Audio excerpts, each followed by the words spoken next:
Have you ever seen a game come out of nowhere and it be pretty much everything that you've always wanted?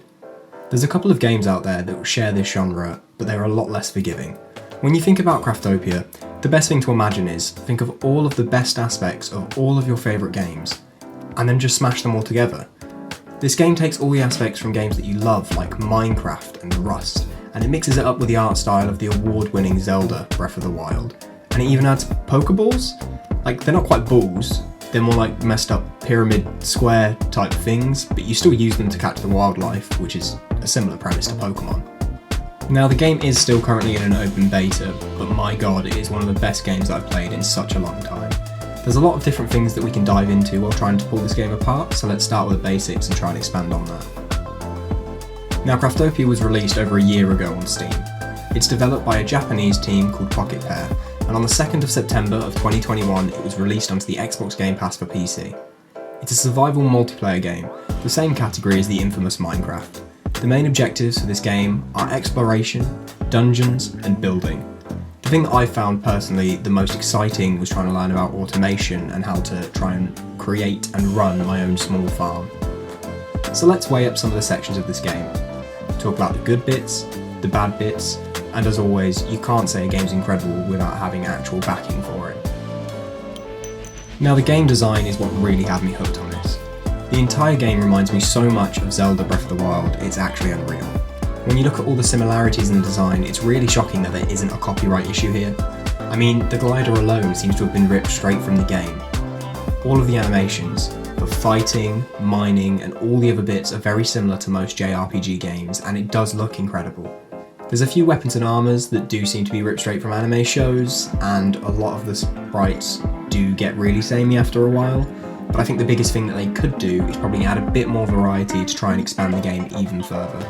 However, this could also be combated by the Minecraft argument. Not much has changed in that game, and yet somehow it's still relevant and as popular as it has ever been. Now, at the moment, the dungeons are all very generic, but as the game is still in early access, I can understand it. After a while, they do get very samey, as the majority of the combat is very hack and slash. With the addition of skills and magic like an MMO, it does make it a bit easier, as it can break up the monotony of just hacking and slashing. But at the moment, there are only 3 dungeon bosses that I have seen. One is a big stone golem, there's a massive snake, and some weird flower lady. All the enemies come with their own challenges, but once you work out how to avoid their attacks, they really do become relatively easy despite all of this. But the enemies in the game seem very sparse at the moment. All I've really encountered that actually seem to be able to do any form of harm are skeletons and goblins. It would be nice for them to add a few more different varieties, because the lack of challenge does make the game feel a little bit too easy. At the moment I'm using a level 30 character and I'm managing to get through most enemies with next to no issues at all. But there are a load of overworld mini bosses that you can fight. One of the ones that I've probably had the most fun with are the dragons. They make it so you're constantly on the edge of life and death, and it's extremely satisfying to try and be engaged with them. But one that I found very interesting was the griffin. Now, as with most games, farming these overlord bosses can give you good loot, but as you can probably tell by the name of the game, something you can use to craft with is what you get from the griffin. So the griffin gives you feathers, which can then later be used to make wings. The wings take over from the Zelda glider, and they act in a slightly different way, but in all honesty, they make for a bundle of fun gameplay. Now, before you can get into the game, you need to go through the character creation menus, and to be honest, there aren't really that many options. In fact, on the character creation screen, it has a few headings that literally just say, coming soon. But to be honest, it wasn't really the end of the world, unless you really wanted to be an elf with a beard. I again have faith that with time there is going to be a lot more development into this game, making the character creation a bit more polished, and hopefully it will lead to people being able to create whatever or whoever they want. One of the biggest things with the character creation on this game is the skill sets that it allows you to choose from. Personally, I do feel like these are a little bit flawed. There's an awful lot of choice so that you can make sure your character can play however you want it to play. But the way that it works is you need 5 skill points in order to fully level up an ability or skill, and obviously you don't need to fully upgrade each skill, but it does seem that once you get past level like 28, it's very hard to level up for some reason, but in the early game it is quite easy. Now, from the look of the game, when you come in, it doesn't really seem like there's many clothing options available. So there's a lot of swords and weapons, and to be honest, the main thing about the weapons is the different forms of enchantments and stuff that you can get on them. But there is a vast array of weapons that you can obtain through either looting or killing dungeon bosses or by crafting. Now, with crafting being one of the biggest parts of the game, I'm probably going to leave that until last because I feel like it's probably one of the most important. If you have a look through the different weapon types that are actually available, there really aren't that many. But once you start aging up and unlocking new things, you're able to craft the whole list and it just starts getting bigger and bigger. From the start, you just have basic swords, shields and bows, but towards the end of what is currently available, you have stuff like spears, great swords, and towards the end of it, you even get guns, which is insane to think of. Not only that, you can also make weird stuff, like on the last one that they currently have available, you can build a tank. So I haven't managed to get to a point yet where I can make a gun or a tank, but I have been able to use stuff like helicopters, hoverboards, and motorbikes, and it's insane the amount of stuff that you can achieve. One of my biggest hopes going forward with this game is that they can add more weapons and more stuff into it, just to make the dungeon crawling feel a little bit more worthwhile. It might manage to change the way that these dungeons make us feel if we had different weapons that we would be able to use throughout the game. Now, the game doesn't have a main story, yet, but there's a lot of different missions and such that you can do, but it just seems that most of them are just kind of collect this or craft this. I think these are mainly used to just give the player something to walk towards, so it doesn't seem so pointless. But either way, the rewards you get from these missions are still great. Some give you increased stats, some give you extra bag space, so all in all they are going to be worth doing. You also have something called a picture book. Now this is basically just used to increase your skills as well. The way that it works is you give your items to the book and then you get rewarded for it. But it's harder than it seems, like the reward goals are 1, then 500 and 1,000. Now it seems easy when you think of something like stone or fruit. But when you have to give in something like 1,000 water purifiers, which take an arm and a leg to build, that's when it becomes a little bit more of a problem.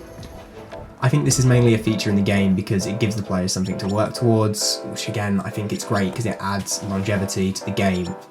You could easily play it for hours and hours. So that brings us to one of the biggest sections of the game, the crafting. And oh my god, there is so much that you can do in this game. When you first start off, you're given a little tutorial, what you need to build the basics and whatnot, but then it just kind of shoves you out into the world to either kill or be killed. There's a lot of different parts of the crafting section of this game that really aren't explained to you. For me, one of the biggest is probably the different types of enchantments and how they work. Sometimes you pick up a material that's got a weird enchantment on it, and despite how good that could potentially be, you won't really understand that until you get to a point of the game where you've most likely just gotten frustrated by the fact that these iron ingots have all been split up in your chest into 5 different categories. Now, I feel like there needs to be a little bit more explaining on how some of these things work, because it's all kind of shoved in and just assumed people will get it. Now, personally, I don't really play that many survival games, so I didn't really have any idea what was going on. I just found out that you could wash off the enchantments and then they would stack, so I just kind of kept doing that, and then my friend got very angry at me because I was potentially ruining a load of what could be good gear.